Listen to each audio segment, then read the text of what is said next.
There was a moment when Claire gave me a call, and I got there and finished on a message. We got something up. In the next, our next visit, I said, "Oh, I have a question for you." She said, "What is it?" Why me? There are so many people that loves you. It was me here, because I did. But why me? He smiled, and she said, "Because you're priceless. You're here because you're also priceless. There's something about love that is a mystery to all of us unless we don't have it. We can watch a human struggle and we think someone else is going to step up. But you're here today because you're brave and you know you are precious. Let us pray.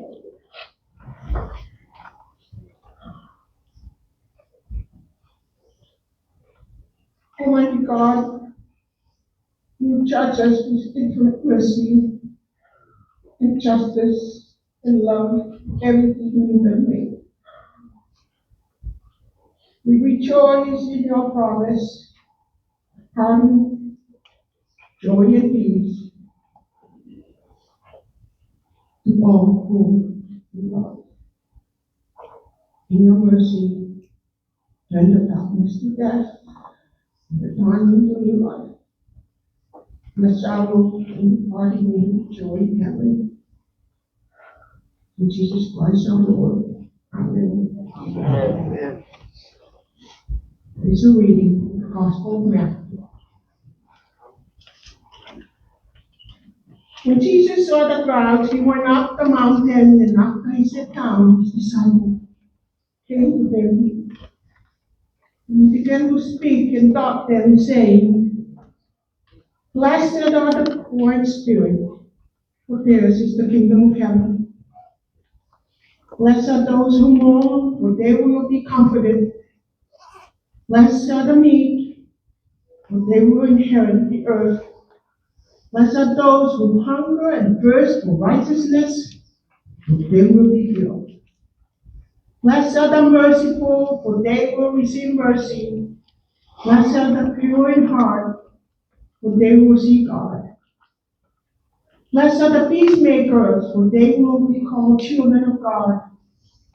Blessed are those who are persecuted for righteousness' sake, for theirs is the kingdom of heaven. Blessed are you when people revile you and persecute you and utter all kinds of evil against you falsely on my account. Rejoice and be glad, for your reward is in heaven. For in the same way they persecute the prophets who were before you." I met Claire in 1989. She interviewed me because I wrote this little book. I had to describe to her what was like to be coming to a place where you know no one is your language. And everyone stare at you because you dress differently like I am today. And wondering who you are and what you're about. And struggling with the English language. And we both sit and cry. Later on, we find ourselves sitting in a waiting room in the old hospital because her mother was ill. And in all of these years, we managed to keep away the political activities, both of us, and then show up at the county meeting in Chelmsford. One day, she doesn't know that I didn't like meetings, so she usually would sew up. That's what he said. I put her in the car because it was literacy day, and I did food and books, and we took up river to where my friends were. And I made her get out and knock on the doors to have this encounter with different people living in tents.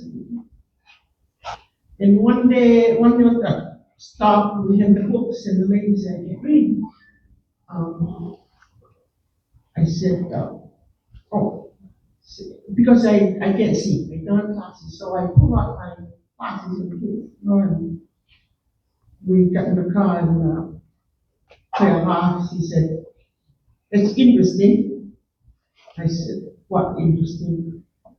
You're the person that never could find a class, and now you just happen to have one in your head and you gave it away.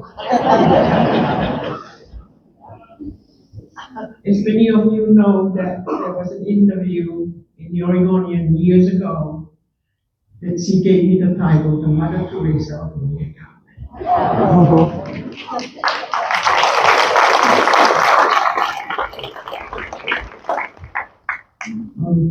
take too long. Many people here to share this special time with all of us.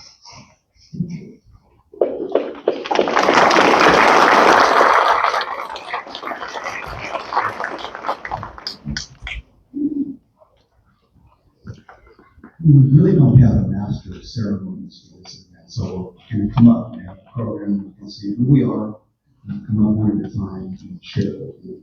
I just want to say first off that just looking around here, the number of people here, people that at least for myself, many I have not seen for years, is a real testament to who Claire Hall was and what she stood for. So just take a moment to look around, see who's here. Pretty amazing. And I'm going to provide a very personal remembrance to Claire. It's hard, so I'm going to go ahead and use my notes. Try to do this as best I can.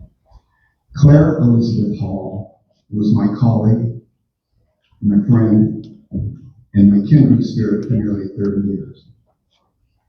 I arrived in Lincoln County in 1986. By the way, if you don't have a program, I might go. So I arrived in Portland in 1986, and Claire followed in 1987. From the beginning, our paths crossed in our respective roles in government and local media. For over 20 years, we worked side by side on projects both big and small, on tasks mundane and life-changing. Through it all, Claire was a vibrant soul whose kindness, wisdom, and compassion not only enriched our workplace, but also our community and state. We have lost a remarkable light in our lives. I'd like to share a side of Claire that embodied much of her character, determination, and fortitude, alongside her humor and humility. For you see, Claire Elizabeth Hall was a fanatic. Yes, I said that. Claire Elizabeth Hall was a fanatic. And it takes one to know. Claire and I discovered early on that we were both passionate baseball fans, in the truest sense of the word. Local teams, go Cubs. College teams, go Beavers, go Ducks. And of course, Major League Baseball. Especially Major League Baseball. The game's history, which mirrored the changes in our country, found meaning in those timeless, classic games. Claire knew that history, probably better than anybody I ever knew. She could rattle off the epic players, the unforgettable teams, and the significance of the game in shaping our national identity. Her memory for great games, great plays, and great moments was almost identical. I shared her passion, and we often talked about the spirit. In fact, I actually remember one time I told Claire that of all the times I've been at the paper or on the radio, and many of those times it was Claire either writing or recording bee, there's only one moment that stuck with me through all these years. It was back in the 1970s when the McMinnville Registered Guard ran an article in the sports section highlighting second baseman Wayne Belmont and his performance in the critical City League game. Okay, it was softball. But Claire understood. She recognized the joy it brought me and the importance of that team experience. Our shared passion for the game grew over time. About 25 years ago, I joined a group of local friends in forming a rotisserie, what they now call Fantasy League Baseball League, where we gather together, draft imaginary teams based on real players and their statistics, and hold the season together. We started out many years ago in someone's kitchen, but eventually moved to larger communities, spending an entire day drafting, arguing, mapping, and bidding on players. I named my team the Belmont Stakes, and that was spelled S-T-E-A-K-S. And that was because I had a penchant for choosing beefy home run hitters to dominate the hitting categories. And I did. Later, some of my players were banned from baseball for steroids. And needless to say, my strategy did not lead to the top of the standings. Years later, I invited Claire to join our league, and she chose the fitting name of McCall Mavericks for her team. McCall for the iconic 1970s governor of Oregon, Tom McCall, and Mavericks for the legendary independent minor league team of Portland, founded to offer chances to baseball dreamers rejected by Major League Baseball. They were affectionately known as the battered bastards of baseball. And they were the ultimate collection of underdogs who played for love of the game. The team name said it all, Claire. During the annual drafts, Claire would regale us with stories of players and teams from years gone by as though they played just yesterday. Unfortunately, Claire's extensive knowledge of baseball history didn't always translate into a solid prediction of current players' performances. And she finished at the bottom of the league. However, toward her final time in the league, we decided to combine our teams for one season. I did the drafting, and Claire provided expert commentary and historical context during it. Our team, which we called the Belmont Hall Herders, we decided not to go after the home run hitters at that point. We were pretty good, actually. I remember sending Claire an email one day in late April to announce, yes, our team was in first place. Unfortunately, it was only the third week of the season, and it went downhill from there. Still, every Monday morning that season, we chat about our team, the league, and the excitement of the season ahead. Those are memories I will cherish forever. But Claire's passion for the sport and for its heroes was not limited to our local experiences. She was also a key figure in a nationwide grassroots effort to induct Brooklyn Dodgers and New York Mets legend Gil Hodges into the Major League Baseball Hall of Fame in Cooperstown. She and others worked tirelessly to gather public support, and she played a pivotal role in organizing the campaign that ultimately convinced the Hall of Fame voting committee to induct Hodges in 2022. He'd been overlooked for over 50 years. Claire prepared and ran the petition campaign that garnered thousands of supporters, and she started a major Facebook group to build momentum for the effort. But what was it about Gil Hodges, among all the players in baseball's long history, that inspired such devotion in Claire? I believe it was shared values in life and leadership that spurred her on. As Claire wrote in the petition, she drafted the whole thing. Gil Hodges spent 3 years in the Pacific with the U.S. Marines during World War II, earning the Bronze Star for acts of heroism and meritorious service in a combat zone. Like so many of his era, his military service cut short his full potential as a baseball player. Claire, whose father, Carl Hall, was a U.S. Marine, championed veterans' rights throughout her career. Claire's petition also highlighted the qualities that made Hodges worthy of recognition: integrity, sportsmanship, and character. She noted that Gil Hodges, both as a player and a manager, won the universal respect of his teammates, his opponents, and his fans. In fact, there's a great quote that goes around that he was widely regarded as the only player never to have been booed in Brooklyn, New York. His generosity to youth and his leadership in the community stood out. Jackie Robinson even credited teammate Hodges for helping ease his difficult role as the first African American in Major League Baseball. As a manager, Hodges turned the expansion Washington Senators into a competitive team and led those lovable losers, the New York Mets, to an improbable victory in the 1969 World Series, the Miracle Mets. Quite a record on this. Claire saw in Gil Hodges a man with strong character, a leader who inspired his team to believe in themselves, just as she believed in him.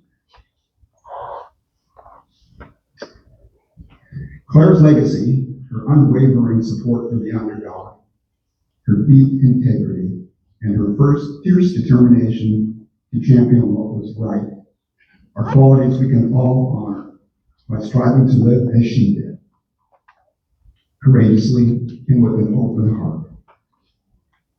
Thank you, Claire, for the indelible mark you left on our lives. You will be deeply missed and never forgotten.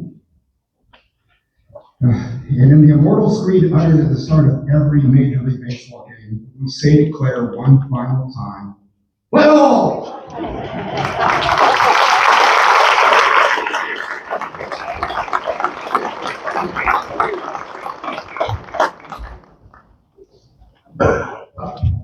Good morning, good afternoon. I'm so glad to see everybody, and glad you can make it on today. I'm glad we have such a beautiful day to honor Claire. First, I'm going to read a letter from Senator Whitey. As you read this today. Dear Kelly and Lincoln County community, I write to express my deepest condolences on the sudden and devastating loss of my friend Claire Hall earlier this month. Her personal courage and public service will be remembered for a long time in Lincoln County and across Oregon. Claire's history of leadership on the Lincoln County Commission and her dedication to expanding access to housing, health care, and services for the homeless will be missed, while also leaving a legacy benefiting generations to come. I also greatly admire Claire's time spent in journalism and her devotion to telling the history of Oregon, driving Tom McCall with her work of creative fiction. In a sentence, she was central to her community and a shining example of being authentic to oneself. I hope that her memory will inspire others to stand up for those in need of empathy and compassion, as well as to be true to themselves. Please accept my condolences and let me know if there's any opportunity for me to help. So, like I said, it's so glad to see everybody here. I've seen a lot of faces that I haven't seen in a long time.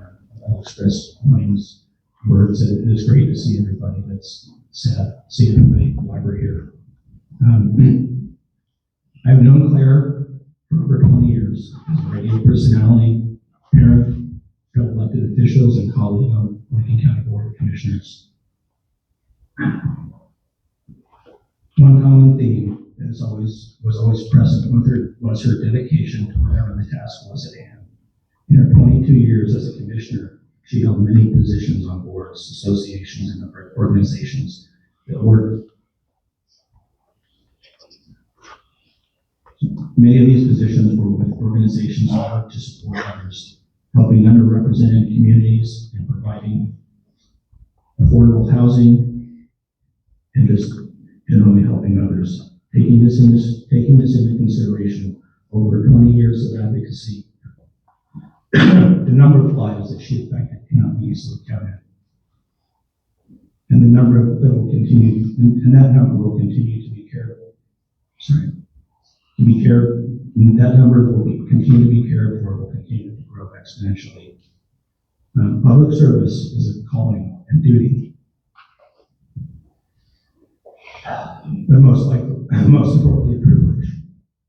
The part of public service that many people don't see is the time and effort it takes to do this job well. The weight of making decisions that directly affect people's lives is one that she did well. She was on the board of commissioners in the late 2000s when the county and country were dealing with very poor economy. Lincoln County had to make budget and staffing decisions that had repercussions for many years.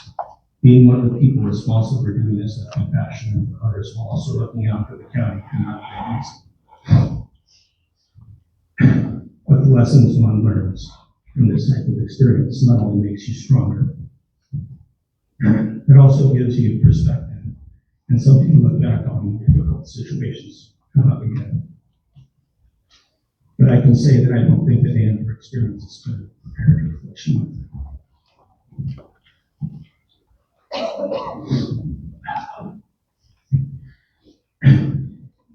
I only shared a knock with her for 6 months, but I saw how she was affected and what was going on. We didn't talk directly about it much, but instead kept it to life experiences and lighthearted banter. She really enjoyed the selfie I took of myself at Vulcan Lake doing the Vulcan sign in the background. And then we also shared another thing. We also had met George Takei. Claire's true impact will never be able to be quantified, nor the actual sum of her deeds, because she did these things not for herself, but for others. So, thank you, Claire, for all you have done for the people of Lincoln County and the state of Oregon. I'm sorry that I get the opportunity to serve longer with you. On forward, good luck and thank you.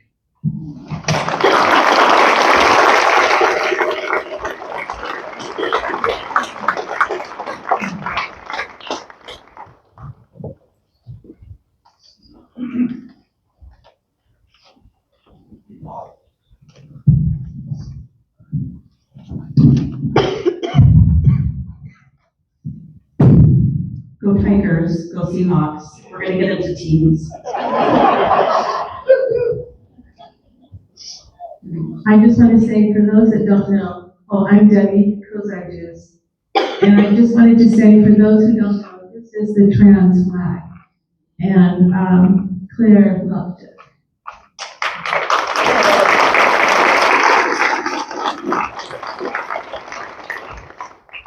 Thank you, everyone, for coming. I'm Kristen Knowles. I worked with Claire for 17 years as a colleague and as a friend.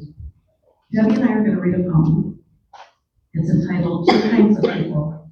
It's by Ella Wheeler Wilcox. There are two kinds of people on earth today. Two kinds of people, no more I say. Not the good or the bad, for it's well understood. The good are half bad, the bad are half good.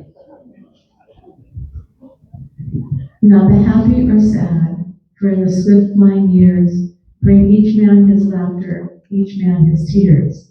Not the rich or the poor, for to count a man's wealth, you must know the state of his conscience and health. Not the humble or proud, for in life's busy span, who puts on vain airs is not counted a man. No, the two kinds of people on earth I mean are the people who lift, the people who lean. Wherever you go, you'll find the world's masses are ever divided into these two classes. And strangely enough, you'll find there's only one lifter to 20 who lean. And which class are you? Are you easing the load of the overtaxed lifters who toil down the road? Or are you a leaner who lets others bear your portion of worry and labor and care? Everyone who knew Claire knew she was a lifter. So many. There's been some talk of her other passions, which are history, baseball, Star Trek. She could beat anyone at a trivia contest. She was an avid reader. She even authored a political novel, imagining an alternate history in which Oregon Governor Tom McCall became president after Richard Nixon.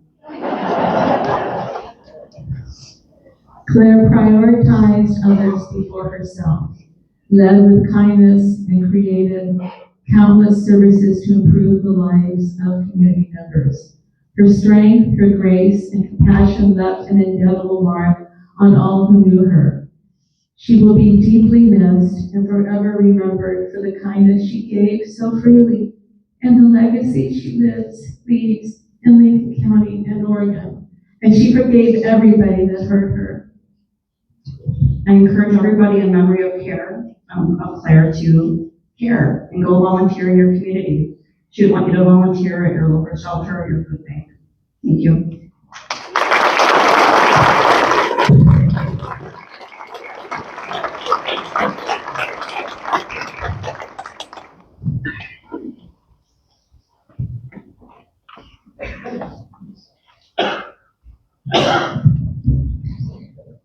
Thank you.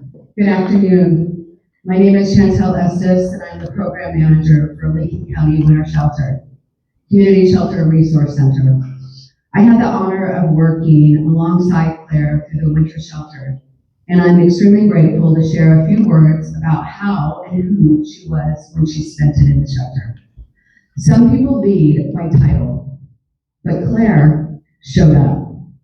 When the winter shelter opened, she didn't just support it from a distance. She came inside, she stood shoulder to shoulder, she served meals, she listened to the stories, and she remembered their names. She treated every person with dignity. She always called them her people. The ones we house, the ones we keep safe, and the ones who often are invisible. And she truly meant everything she ever said to them. One night, a guest quietly asked the staff, "Are we in trouble? Why is there a commissioner here?" They were nervous, afraid that they had done something wrong. But the simple answer was, she was there for them. And that room changed. She sat down with the guests, waited in line, talked with them, not at them. Later that night, a guest said, "So we're not bad people. If someone like her is here, she must truly care about us." And she truly did. Claire brought dignity in a place where dignity often was stripped away. She brought comfort without judgment. She made people feel seen. On Christmas, she stood in the shelter singing carols with guests, waiting in line, people carrying grief, trauma, loneliness, addiction, and loss. She didn't have to do that, but she did. The photos you've seen of her serving, standing beside guests, those were moments of trust, not photo opportunities. People felt safe with her. She was there simply to be with them. One woman held Claire's hand and said, "No one important ever stands with us like this." Claire smiled and answered, "You are important." That was her gift. She didn't make people feel small. She made people feel seen. Her legacy isn't measured by position or title, but by changed hearts, restored dignity, and people who walked away believing they mattered. Claire didn't just open a winter shelter. She opened hearts, she opened doors, she opened hope. We will carry that forward by showing up, choosing dignity, choosing compassion, and choosing love. Thank you.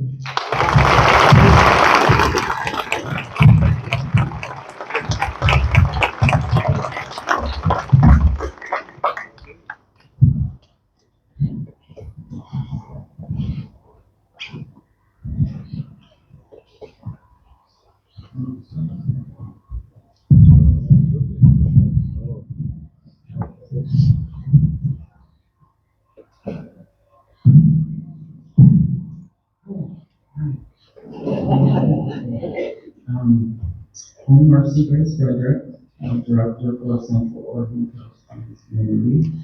I'm appreciate her. I met Claire in 2014. Before either her or I transitioned. And that was during a community advisory meeting. And 2 years later, we met again as our two subs. And she told me that if I needed some help getting my organization going, she was there to help me with that. And she was. And she put a press release and yes, this was speaking there, and she touched all people's hearts. And there goes.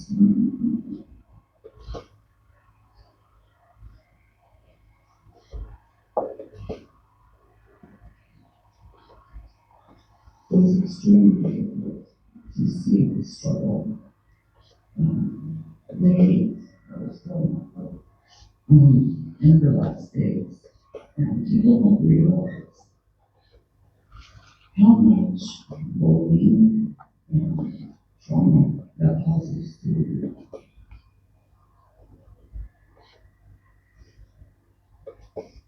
There was a friend, my sister,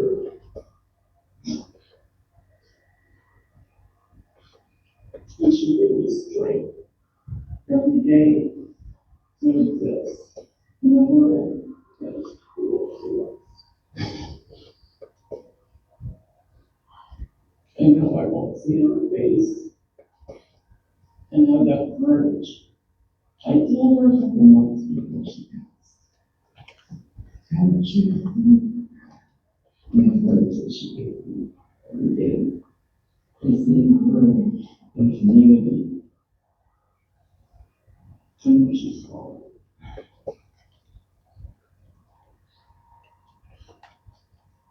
I don't know that anybody will be able to fulfill her shoes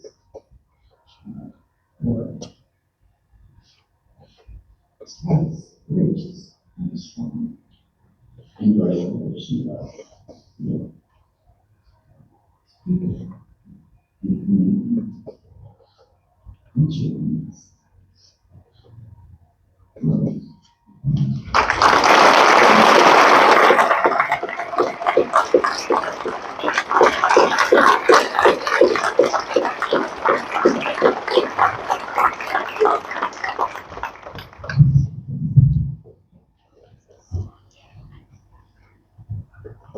Well, good afternoon. Good afternoon, Governor, Congresswoman, Senator, Chairwoman, and to, my goodness, a room full of elected officials and activists and admirers. It's wonderful to see so many of you here today. I think perhaps we should begin by just taking a moment to consider what a beautiful day it is here on Claire's beloved Oregon coast. My wife Susan told me recently that there comes a time in life when it's all about loss. And I'm feeling that loss today. Throughout her political career, Claire championed expanding housing and homelessness services, increasing access to health care, while also responding to the challenges posed by global pandemic and devastating local wildfires. The Oregonian called Claire Hall a pioneering Oregon leader.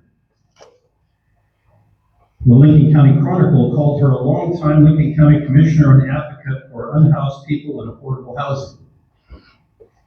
Lincoln County said her life was defined by service to her community and causes she was passionate about.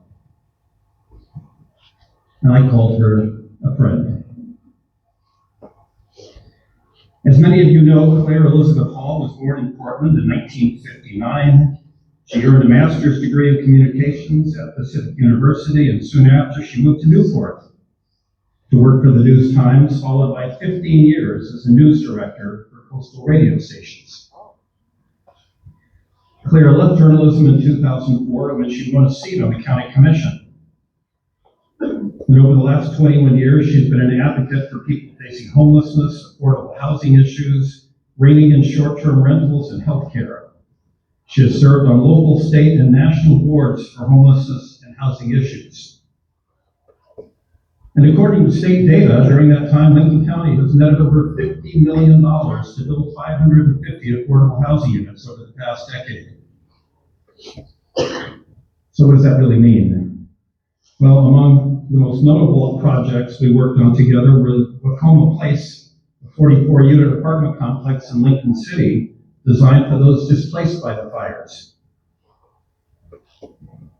as well as Surfview Village, a 110-unit townhouse complex in Newport, and another complex in Toledo setting aside 11 units for veterans experiencing homelessness. In 2023, Claire also helped establish Lincoln County's first ever wintertime shelter, which offers 40 beds, a hot meal, and a safe place to sleep each night during the coldest months of the year. In 2020, she campaigned for re-election for the first time after coming out as transgender, and won her election by more than 2,800 votes. And that success alone will remain a political footnote in Oregon history. Courage, commitment, wide acceptance, recognition, and respect. Those are the things that we know as part of the public record. But what about the personal Claire Hall? Well, as you've already heard today, Claire was a passionate, lifelong Star Trek fan. I often smiled at the Facebook photos of her at trucker conventions in full red uniform, indicating, of course, command. Her favorite was Voyager, and she told me once that she often faced county challenges with the question, what would Captain Janeway do? You've also heard that Claire was a novelist. In 2015, she wrote a fictional piece called McCalllandia, imagining a timeline where her hero, Governor Tom McCall, was selected to be Richard Nixon's vice president and became president when he resigned. There's a few lines in that book. Stress is the fuel of the activist, she wrote, quoting something that Tom McCall actually said in one of his real speeches. This activist loves Oregon more than he loves life. And I know I can't have both for very long. I worked with Claire on many projects over the last 15 years, but most vividly I remember the case of a woman who was losing her apartment as it transitioned to shelter housing. Claire and I visited with her as we worked to find her a new home. The apartment was small, crowded, dark, and dusty, well lived in and well loved. The woman was small and frail, but very proud. She didn't want to move, and she was frightened. Claire and I were lining up options for a new home when we received the news. The woman had been found dead in her apartment, an apparent suicide. And we both wept. Claire really did care. That wasn't just a lawn sign slogan. She cared. But beyond that, she lived her own truth and never backed down from a fight. Courage. Claire Hall prioritized others before herself, led with kindness, and created countless services to improve the lives in her community. And we'll miss her dearly. Thank you.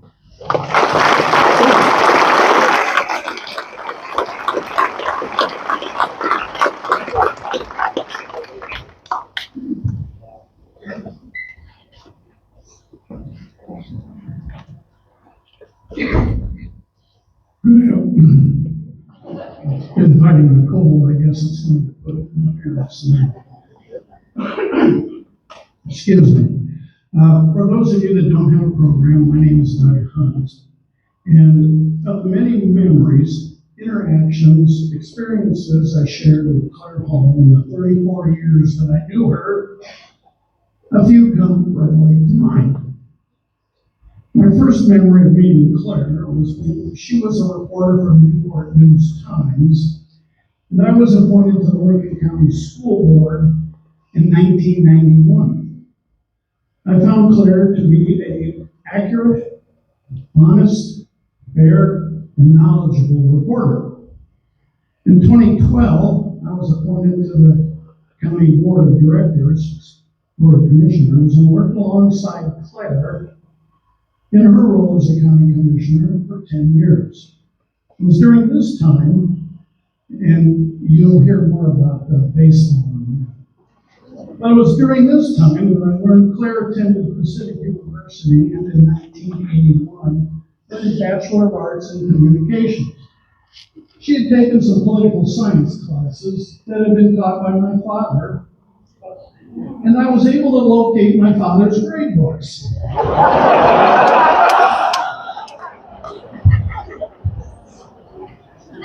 And I'm pleased to report that Claire earned A's. And let me tell you, as my father's son, trust me, earning an A was extraordinarily challenging.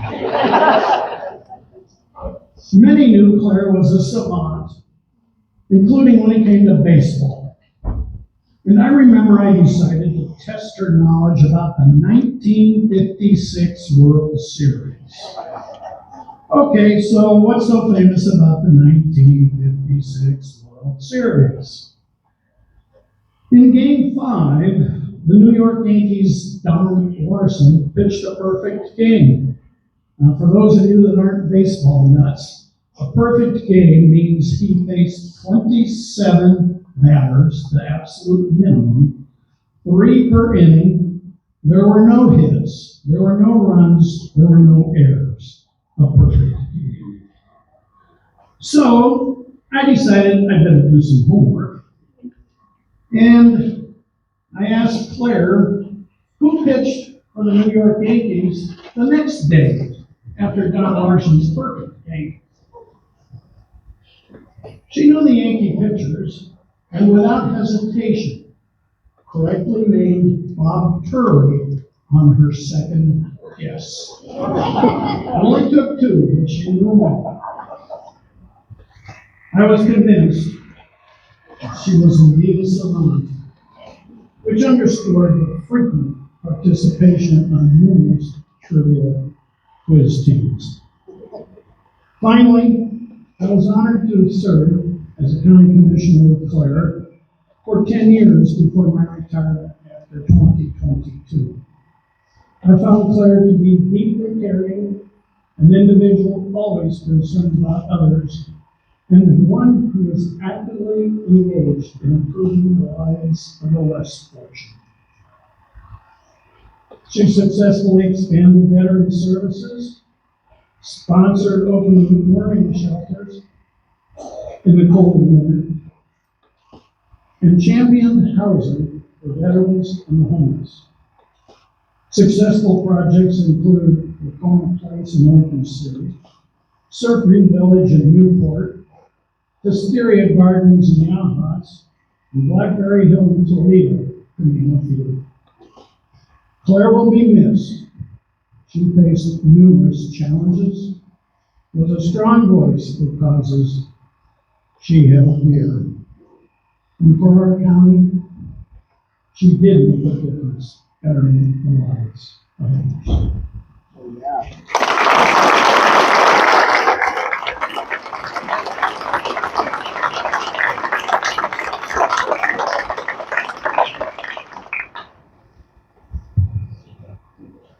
All right, all right, all right, all right.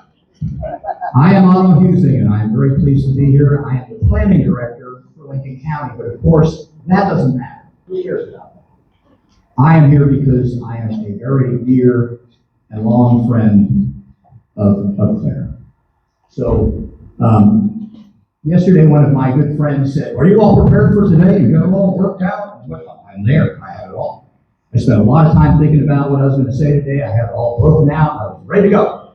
Then I woke up this morning and I started rereading my outline here, and I suddenly realized I what I was gonna try to convey to you is how many different roles I've been in and Claire has been in since literally 1989, when I met Claire working in the Oregon Capitol when I was working for the Coastal Caucus, a Seagrant Fellow. An amazing experience.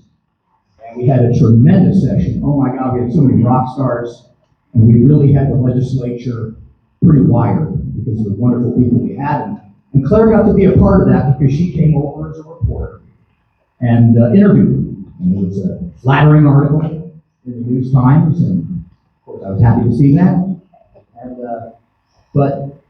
so I was really prepared to explain a bunch of the different things that I had with Claire, and I suddenly realized, I started reading it this morning, and I said, well, God, it sounds like you're writing your own obituary.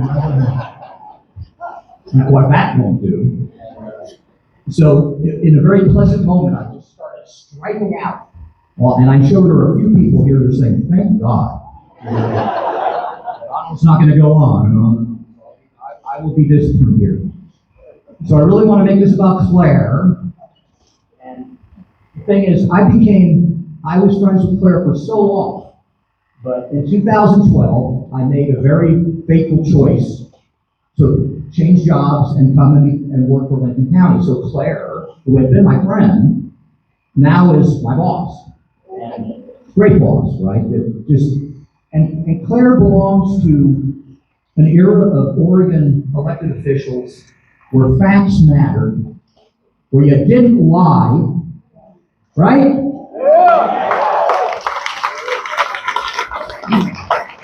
And I remember a time in the Oregon legislature, if you lied once, you were done. I don't care if you were a legislator, a lobbyist, anybody. That was integrity, your word, and everything in that happened. And I don't want to be the grumpy old guy who says it's not like it was when I was there. But I understand from others that are there now, it's not like that. And we know that we face these enormous challenges. So let me spend a minute talking about, we all understand the enormous humanity that Claire represents. So what informed that? But because Claire and I would spend so many hours delighting in each other's company, and she was an outstanding listener. And if you know me, you kind of got to be, right? So I really think I have a good handle on what made Claire Claire. And Claire had two obsessions, historically. Number one, Tom McCall. We already heard that she loved Tom McCall. There's her favorite story that she told me several times, at least. And I loved it. Every time it was like, tell it to me again. When Claire was young, Claire loved Tom McCall. Some of you may remember that Tom McCall tried to stage a comeback after he had been governor. And he was already sick at that point. It was not a good thing. And Claire was there standing next to McCall with other young people when McCall really understood the election results are coming in at a campaign event. And this was not going to happen. And Claire said at that moment, McCall stood up, he was a tall guy to get in there, and thrust his fist in the air and said, Oregon, Oregon, Oregon. And they all started shouting Oregon. And that is a moment in Claire's life, I know, that sparked something really wonderful. A sense of commitment and a love for the state. So I used to tell Claire stuff about McCall, because I spent a lot of time in the Oregon Capitol. And I was like a collector of McCall anecdotes. It was like this amateur historian talking to the old people. Tell me about Tom McCall. And so Tom McCall was not perfect. And I loved sharing some of these anecdotes with Claire. And I loved the fact that she didn't care, right? It was almost that it was the truth that mattered. And it was basically, even though McCall was a hero, she didn't mind hearing a few unflattering things about what he was really like that I know that came from people that directly knew McCall. I'm not putting down Tom McCall. I'm extolling the virtues of Claire because she just wanted to know, right? Even her hero, she wanted to understand and understanding was everything. The other twin tower in Claire's mind was that we shared with an obsession that was Franklin Roosevelt, FDR, right? I'm seeing some slides. FDR. And I remember when we would, for both of those individuals, there was no anecdote too remote or weird that we weren't delighted to hear. So with the FDR thing, I want to point out that she brought up a number of times to me how much the four freedoms meant for that was an FDR policy statement, a major policy statement. So if this was a political science class, this would pop test. How many people know what the four freedoms are? All right, well, here's what they are. The first one was freedom of speech and expression, freedom of worship, and that's the hardest one, ladies and gentlemen. I think the Establishment Clause of the United States Constitution, trying to get that right, this country goes down the tubes just because we didn't get that right. Freedom from want and freedom from fear. And so it was also, Claire understood that was said in a speech by FDR, and ultimately it animated the creation of the United Nations. I mean, it's really a big deal. If you go to the Roosevelt Memorial in Washington, D.C., you'll see the four freedoms ultimately being featured as the ultimate statement from FDR. So, I'll close by saying this, that when I heard she fell, and she was in the hospital, I went to visit her. And I have this obnoxious habit when I'm around people that I really love and they're in trouble. It's like, I try to be really upbeat and bubbly. I think I'm trying to do it now, right, with my opening. And so I rolled into her hospital room, and obviously she had some serious issues going on, plugged in all these things. And I came in there all chipper and upbeat, and I said, "Hey, how you doing, Miss Ruth? Let's, hey, you look great." And then like anybody, when I have a legislator or a county commissioner and a captive audience, then like I've got to start talking about stuff I was talking about, right? So I started briefing Claire about our department and this and that, and then at a certain point, because she was a good listener, she tolerated me, and then she said, "Anna," and I said, "Yes, Claire. Can we talk about the Beatles?" And of course. And the Beatles were another shared obsession, right? So when you have people in your lives and you know that you've got this crazy group of things that just matter so much to you, don't neglect that, right? Grab onto that. That person's likely to be the kind of a person that can be a lifelong friend. Not that you agree about everything, but you're at least obsessed about the right stuff. So she said, can we talk about the Beatles? And I said, of course. So, and we did. And I could go on and on about it. I brought up a bunch of stuff about John Lennon and Paul McCartney. And basically, I recall saying that I had learned recently that all great art and music, that the people that do it, they have some kind of an original wound. And I said, what do you think of that? And I said, to me, the original wound that Lennon and McCartney shared was they both lost their mothers at a very young age. So in addition to the music and everything else, can you imagine anything more that could have happened to a young person that would lose their mother? Again, both it was a horrible experience, and I'm sure it had everything to do with why they were so close. And so that was a great experience, and I'll stop talking about that, and I'll just say the real closer is, so the real closer to me is when I heard that Claire had passed, and I spoke with her about a week before she died, but it was kind of a shock, and I thought, and Wayne said it, like, Anna, where's your piano, and because a lot of people know I play piano and do vocals at times, and so I was wondering, would I be recruited to potentially do music at this thing? And so I started working up a couple, so Beatles, right? Well, you gotta do Beatles, So I, of course, Let It Be on the list, and everybody, knows that well. And then, of course, that wonderful song by John Lennon, In My Life, bushes there are places. I remember that song and a wonderful Bach interlude thrown in there. The achingly beautiful song that John wrote about his departed mother, Julia. Half of what I say is meaningless. And so I'm sitting there contemplating, what do these songs really work? And then all of a sudden, because I'm there at my piano, I'm alone in my room playing. And I think a lot of you remember the Ouija boards? Remember that weird, like, you sit down at the board and and somehow the thing tells you, channel something from another universe or something like that. But the piano, all of a sudden, so I played the one song, and then, like an Ouija board, all of a sudden, like I'm playing Yellow Submarine. And you go, where the hell did that come from? And what does that have to do with anything? And then I thought about the lyrics. And I realized it had everything to do with Claire. And so I would love to sing it with you, but when I sang that song, it was the first time I really cried. So let's remember what the lyrics are. I will speak them rather than sing them. So if anybody wants to start singing, that's all right with me, but please, I won't join. In the town where I was born, there lived a man who sailed the seas.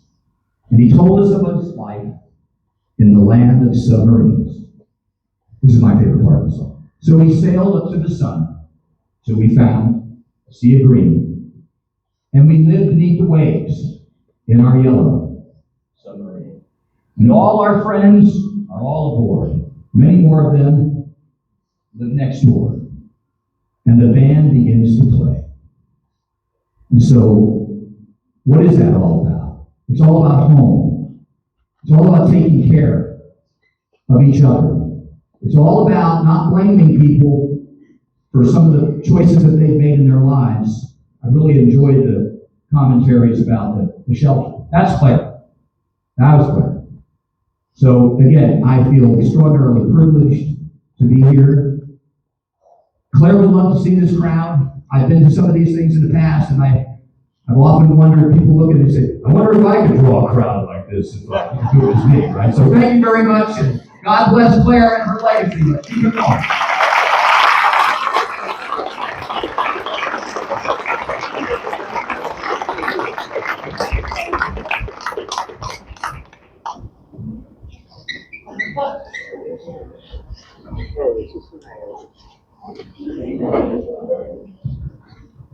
Hi, I'm Jan Kaplan. I'm the mayor of Newport.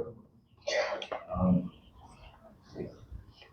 going to try and keep it brief as best I can. It's not my strong point. Again, our community has benefited for 20 some odd years and far longer than that. I knew Claire as a commissioner from all of the work that tirelessly, amazingly, just on and on and on in leadership over those years. She's an inspiration to so many folks, to many of us here, for her courage, to be genuine and to be herself.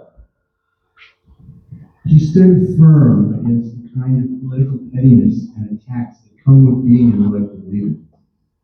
She really just kept going. It's an amazing thing, and in a very humble kind of way, very little complaining. I'm not always capable of that myself. But she stood firm against the bigotry and the hatefulness that transgender folks can endure. And in that way was such a model for us to stood up without saying it even, but she stood up for so many people, for our transgender folks, for gay folks, for people who are persecuted or just have to deal with expressing their own personal identity and deal with the fear and hostility of folks who seem to think that they have the right to determine other people's identities. I think she was the cover girl for that. Who just was who she was. Almost from the get-go of her career as a county commissioner, she led efforts to address homelessness and substance abuse in Lincoln County. I remember at the time that I knew Claire early on, I was the Health and Human Service Director here. And she had this uncanny ability to convene. Claire, early on, was convened folks, got people in a room to work on homelessness. And this going back in the mid-2005, 2006. I remember walking into a room and just seeing the diversity of folks who she had managed to bring into a room to talk about this, and who actually sat down and tried to solve problems. And that, to me, to be able to bring that kind of thing together is a skill, and that it's somebody that people trust innately, is to show up at a meeting, because all of us, most of us here are pretty good at going to a lot of meetings. But she actually got people who want to come. And that was so important. Something nobody has mentioned here was that in those early times, Claire was the force behind our first drug court in Lincoln County, which led to specialty courts that had not been there previously, which was critical. And in the same way, at that time, she managed to convene, there were about 4 or 5 different substance abuse treatment agencies who were competitive. Managed to get them in a room and figure out with them how they were all going to be able to work and be part of this system to deal with folks who had substance abuse, but to work all together cooperatively. An amazing skill.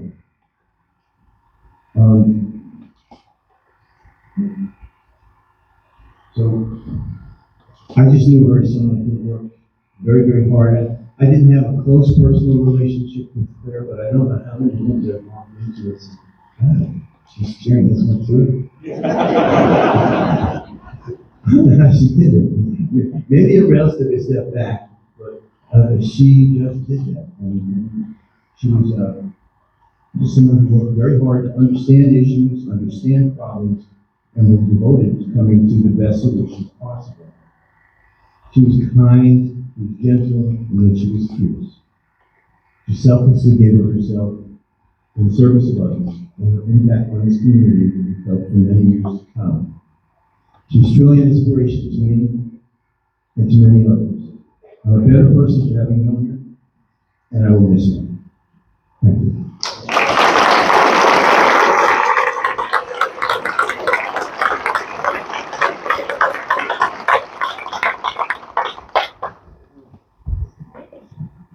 Hi, I'm not Monica Kirk. She's not here, so I'm kidding. Val Boyle.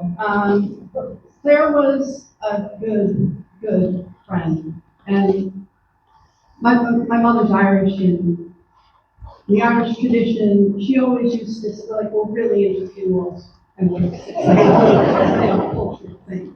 And she would say, you know, you can tell what kind of person, what kind of life a person lives by how many people come to their funeral.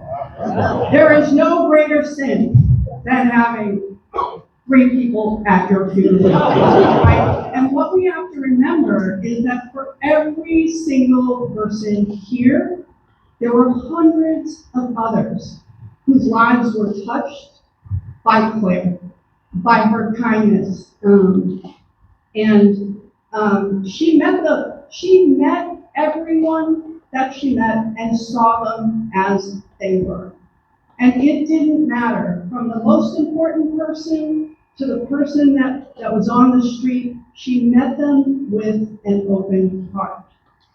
And she lived her true self, and by doing that, she was a trailblazer. She broke barriers, and she made it easier for so many other people to live as their true selves. Yes, in the trans community, and that was important. But also for the rest of us to show up even in difficult times. And these are difficult times. And what Claire did was showed up with that open heart. Even when she was facing bullying and cruelty and anger, She could have closed up her heart. She could have done what so many politicians do and made it about herself and kept herself away from the people. But she would not do that.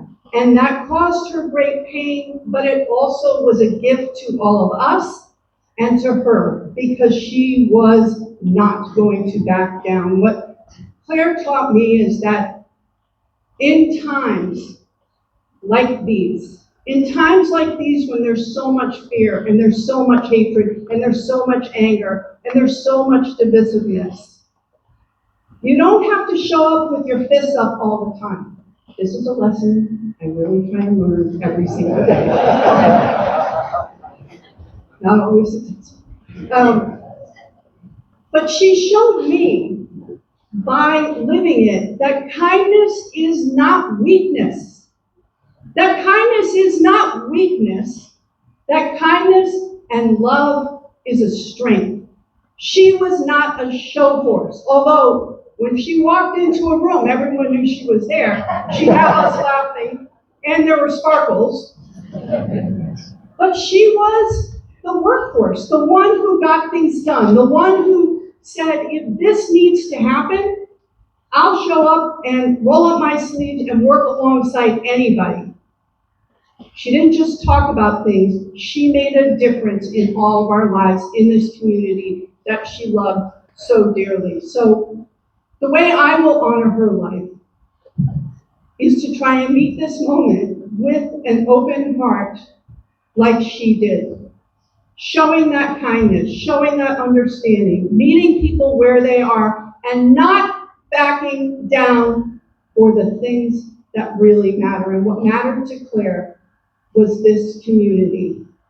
And we've all lost a dear friend, and I think there is not one of us that can do the work that she did, so it's going to take all of us to pitch in to make sure that her legacy is that we continue upon the path that she paved.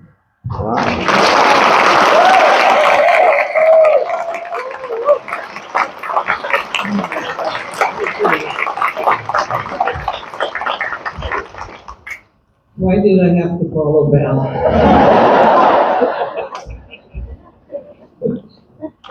Well, coming from the tribe, we weren't always welcomed by the community or the politicians, the county commissioners, the governor in our history.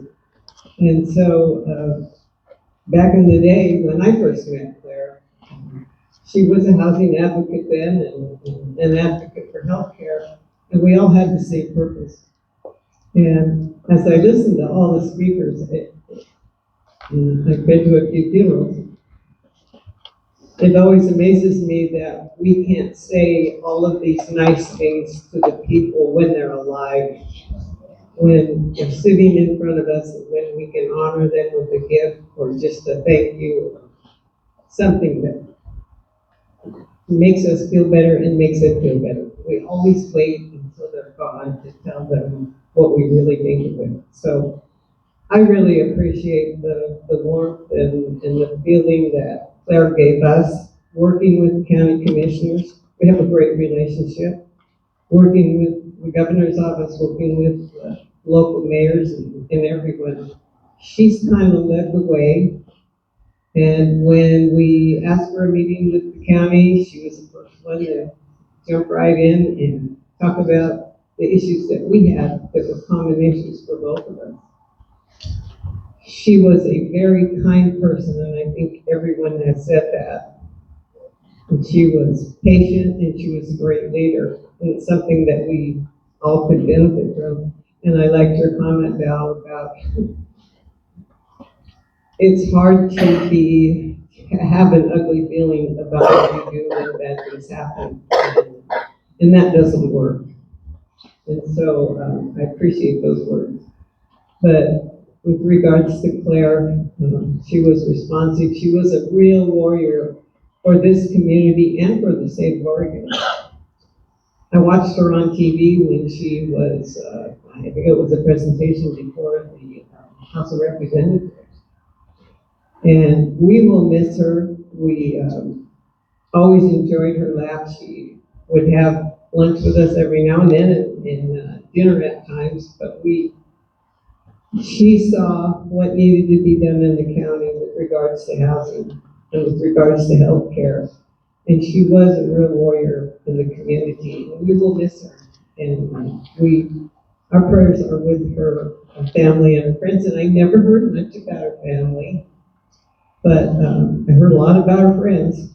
She always talked about the friendships that she had and the things that she loved.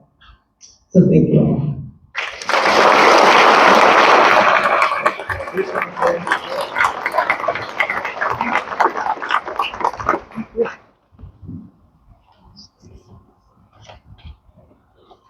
Good afternoon. I'm Sandy Rubiger, and I met Claire in the late 1980s when I worked for Oregon Coast Community College as an instructor and then as an administrator. At that time, Claire worked for the Newport News Times as a reporter. As a reporter, she always attended the college board meetings, and she asked questions of me and of the board members. But she asked in a conversational manner. There was no gotcha phrasing of questions, but questions asked for information. She did her homework. Her demeanor made openness easy. Claire was the age of my older daughter, but our age difference made no difference. She was a trustworthy friend and one who would answer truthfully my question, whether I would agree or not with the answer. Claire's tenure as Lincoln County Commissioner was during the time I entered Newport City politics, first as a city councilor and then as mayor. We both loved local government, and we had great lunches and conversations about our role as public servants. I felt free to ask her any question, and it was reciprocal. Trust and truth I could count on. She had the ability to give bad news in such a way that it wasn't devastating. Things could be worked out. A true problem solver. I felt honored when Claire called me to let me know that she had made the decision to become Claire. Claire enriched my life as she did in everyone she touched. She was kind, hopeful. She listened to people, was dang smart, loved history, especially Lincoln County and Oregon history, and of course, Star Trek. Sure. Thank you.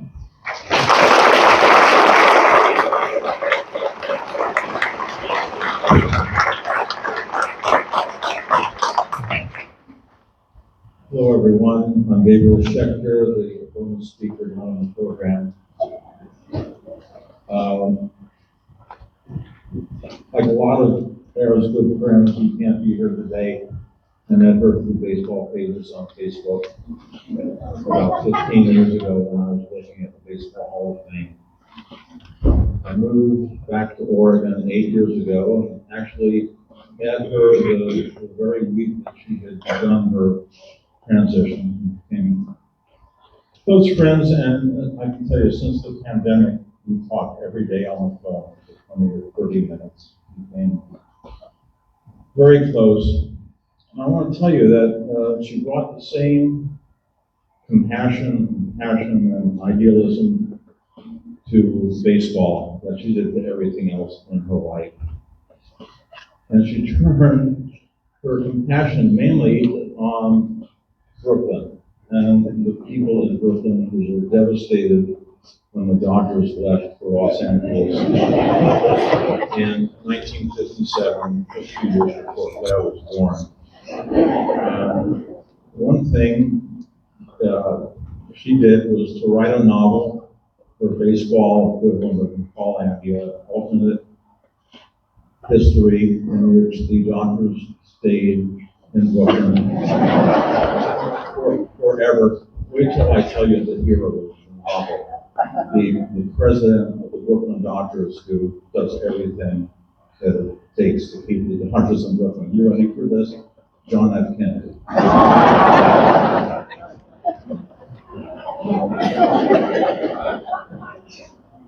The other thing she did was befriend several of the Brooklyn Dodgers, and good friends with Carl Erskine, who died just a few years ago. And also became friends of the family of Bill Hodges. I want to thank Wayne for giving you the history of Bill Hodges, saved me a couple of minutes. She became friends with Bill Hodges' widow, and especially with his daughter, Irene. Wayne didn't mention that Bill Hodges died at the age of 47, very young. And the campaign to make him a Hall of Famer lasted for decades. And Claire, his widow, lived just long enough to see him inducted. Irene Hodges did a podcast a few days after Claire died with a mutual friend. And one thing she said that is very relevant today. She said, Claire loved everything that she did for people. And that really sums her up in one sentence. Irene met Claire once. You were just from corresponding, and she got right to the heart of Claire's character, and it makes me realize how much luckier all of us are who knew Claire for a longer time, and knew more of her, and knew her better, and had her presence in our lives, such a strong presence. That's what I came prepared to say. I'm going to have to add one thought. Turns out Claire is sort of the reason I came back to Oregon. I'm from the East. I went to grad school in Eugene 50 years ago. Spent 2 years there, fell in love with Oregon, the beauty of the place, but more than that, the people. There's something about the people. And when my wife died 10 years ago, I could decide where I wanted to be. I lived in 6 or 7 states. I decided to come back to Oregon. And it was absolutely the right thing to do. Because of the people here, and so I'm going to say covers a lot. I hope all of you, I think so. The beautiful thing about Oregon is the innate attitude of its people. The natives, but also the people who have come here. And it's pretty simple in my mind. We're in Oregon. We have a lot to celebrate here. If we look out for each other and don't mess with each other, it'll be that much better. And that's the truth about Oregon, and Claire embodied that more than anybody I know. And let's just keep her inspiration in our problems. Thank you.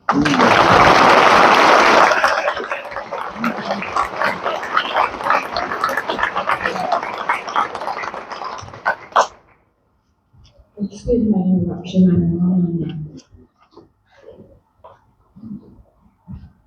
I'm not on the program either, but I'm a friend of Claire's, just for a short time. I only moved here 2 years ago, but she touched my heart and she showed me love.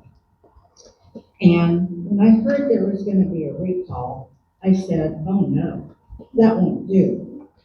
So I talked to my neighbor who has gotten me some of these things before and asked him to get me this. And I would fly this from my car through town. And Claire loved it.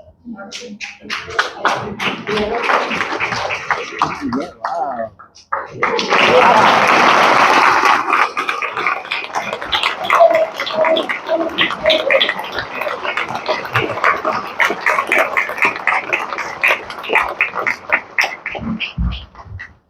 I'd like to present this to Bernice County.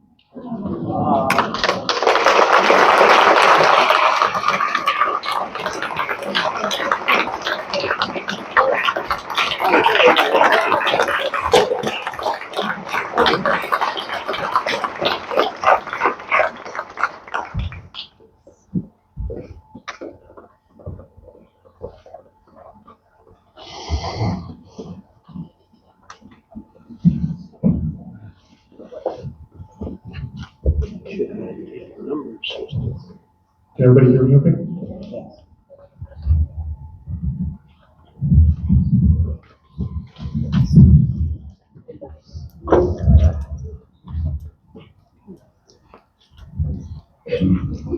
Hey everybody, I'm Ken Lip. I'm here on behalf of Katie Jacobson, so I apologize for the poor substitute. She sent her love, good to be here. I worked with Claire pretty much every day, every weekday, for about 2.5 years, and I knew her as a reporter, actually for a job that she had held about 2 decades before, working for Newport News Times for about the same amount of time. So I've known her for about 5 years, and she was like, and yeah, I'm gonna be a little bit emotional around this. But my remarks are gonna be short.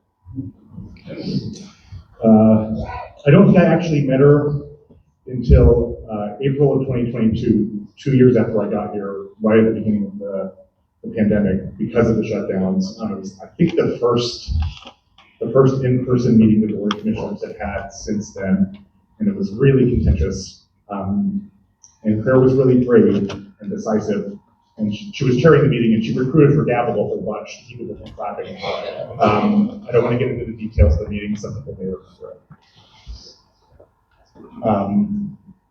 Just looking over at our friends in the office.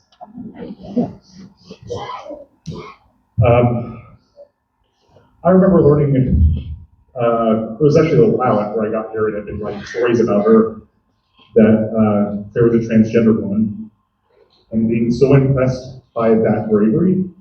I mean, a lot of you probably read the story in the Oregonian, and that she did that to give courage to so many people like her. And I think it did. I think we've heard that it did. And then I remember being so impressed with this community when she was reelected in 2020, resoundingly. She was, as the recent Oregonian article called her in its headline, a pioneering leader. Claire cared deeply for and dedicated her life to vulnerable people, unhoused, low-income residents, people involved in the criminal justice system, people in recovery, survivors of the wildfire. We all bore witness to her campaign tagline, Claire Cares. She was also obsessed with books and with learning. She loved those esoteric historical anecdotes, especially about her adopted coastal home. So, I can think of few better ways to honor her memory than empowering the pursuit of knowledge in local youth. The Claire Hall Memorial Scholarship, hosted by the Lincoln County Foundation, will be awarded to graduating high school seniors chosen based on their heart for the community and their demonstrated spirit of inclusion, values that Claire lived. I've got this box of envelopes that you can all put checks in. They're all already addressed for you. You can also look on the back of your program and the address to send your checks to, and put Claire Hall Memorial Scholarship in the memo line. You can find that there. Thanks for giving me a little space to speak about my program.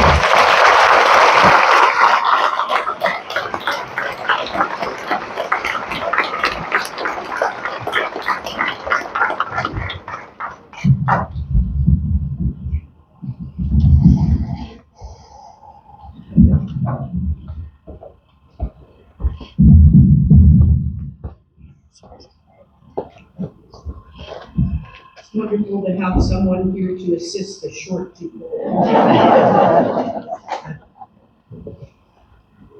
Claire and I met 38 years ago at the first meeting of a singles group at First Presbyterian Church in Newport. Claire came to the meeting with her coworker Tim Sullivan. Both were working at the News Times. After a couple of weeks, Claire and Tim invited me to come hang out with them. As I arrived, I could hear Paul McCartney from inside. When Claire opened the door, I said, "You're listening to McCartney." Claire said, "Yes, do you like Paul?" "Yes," I said. "Do you like the Beatles?" Claire and Tim both said, "Yeah." Instantly, we became the Three Amigos, and I soon learned that, among other things, Claire was obsessed with the 3 Bs, the Beatles, baseball, and Bugs Bunny. We three went to movies and concerts, including Paul McCartney, and often ate together. A highlight of these events was Claire's sharp, ever-ready wit. One night we had dinner at a pizza place. The older gentleman who took our order was an acquaintance of mine. He brought the pizza to our table, pulled up a chair, and regaled us with stories throughout our meal. Afterwards, Claire, Tim, and I got in the car and just stared at each other. Finally, Claire said, "I'd like a large pepperoni to hold the conversation."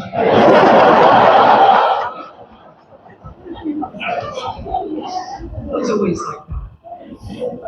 After Tim moved away, it was just Claire and me. I applied for a part-time typist job at the News Times. Claire recommended me for the job, which I got. I was never any good in college, but I always kind of wanted to be a reporter. I saw my chance. Claire lent me her journalism textbooks from when she got her master's at Northwestern.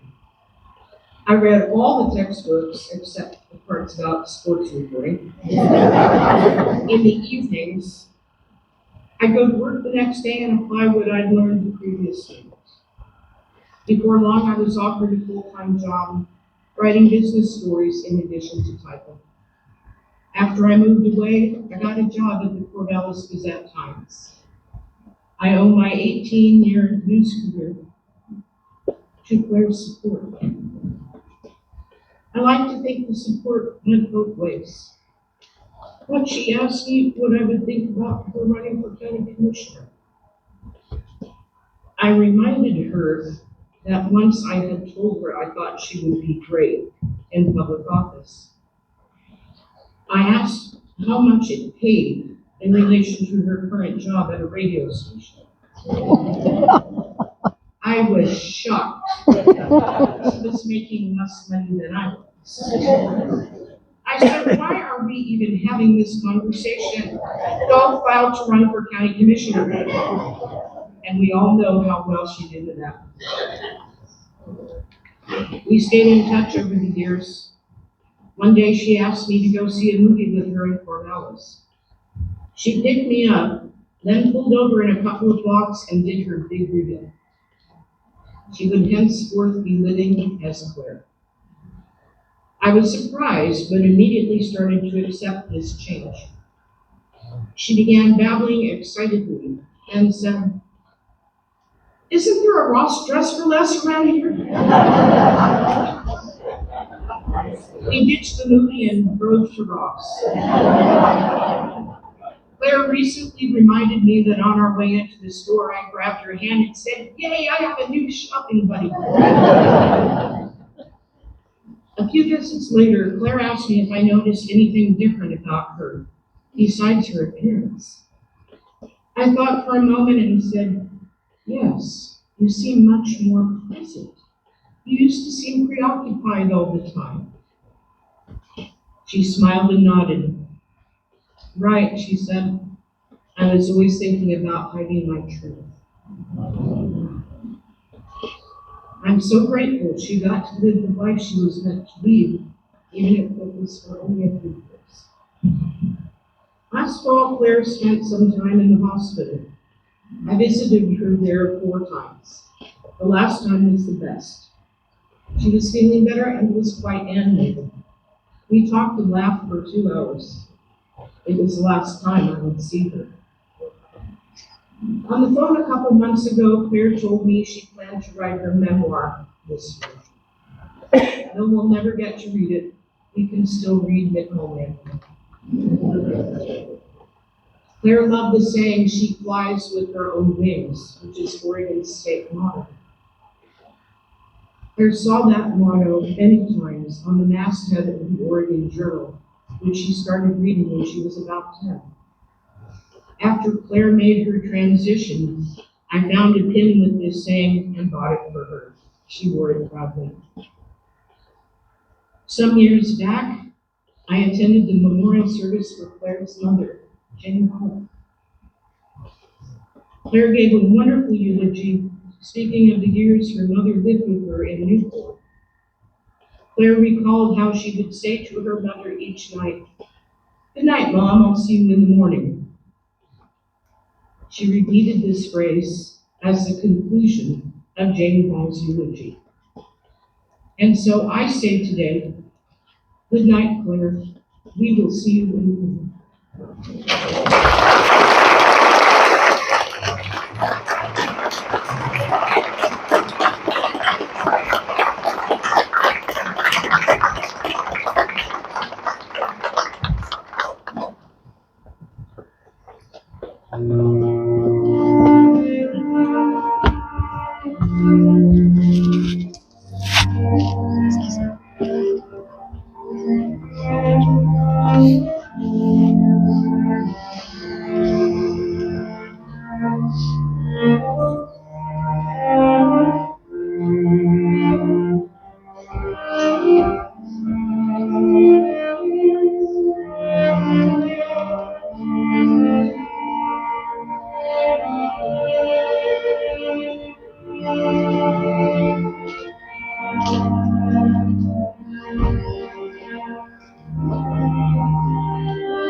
And all of these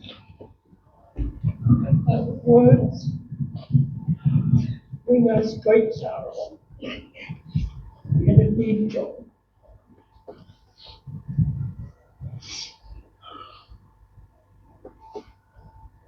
One day I got a message and she said, I want to see you. And this will take a little time before I want to see you before you see it in the news. Okay, so I made lunch and go to my house and before eating lunch, you could eat anything else, okay? And I thought, oh boy, this is some healthy stuff. She came to tell me about the message of this was going on. And I said, wow, that's a relief. She smiled and said, what were you thinking?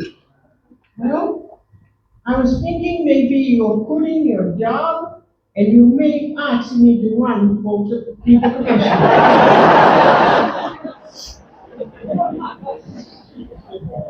But that was the kind of friendship that I had. Claire was always there. So I wrote this little poem a few days before classes.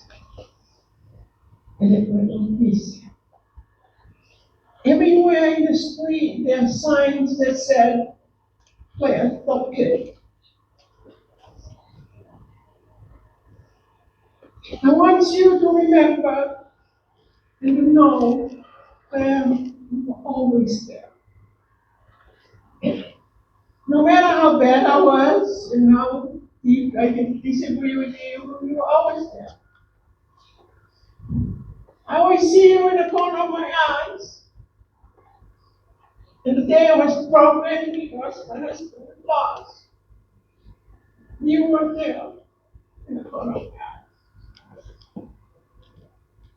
At the time when I called the community to come to bless the place I'm working at, and I didn't like you, you were there. So in the corner of my eyes. I want you to know that you have made a difference in my life. And you smiled. The last few months I visited so often, and I got to know how much her staff loved her. Her friends dedicated to her. She worked every minute of the day. I wanted to take her computer and her phone and throw it. I got to stop that and I would drop my feet and she is still working. I want all of us to know that Claire is always there.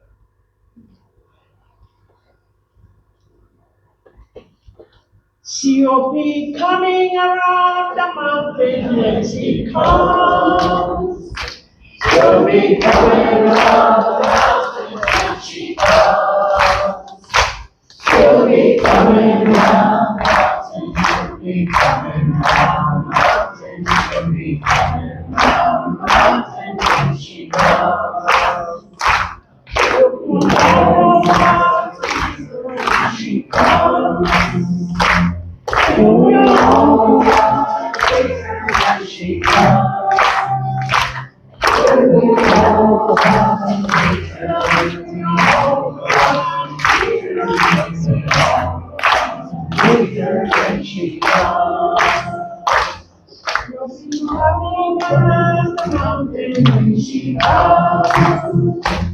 She'll be coming around the mountain when she goes.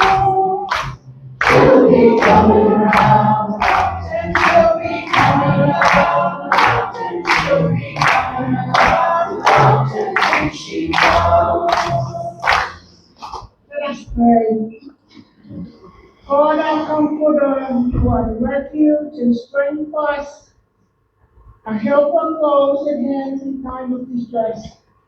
Help us all to hear the words of our faith, that our fears dispel, our loneliness and ease, and hopes be awakened. May your Holy Spirit lift us above our natural challenges with the peace and light of your constant love. Through Jesus Christ our Lord. Amen. Let us go out to love one another, to care for each other, and hold each other in peace. Amen.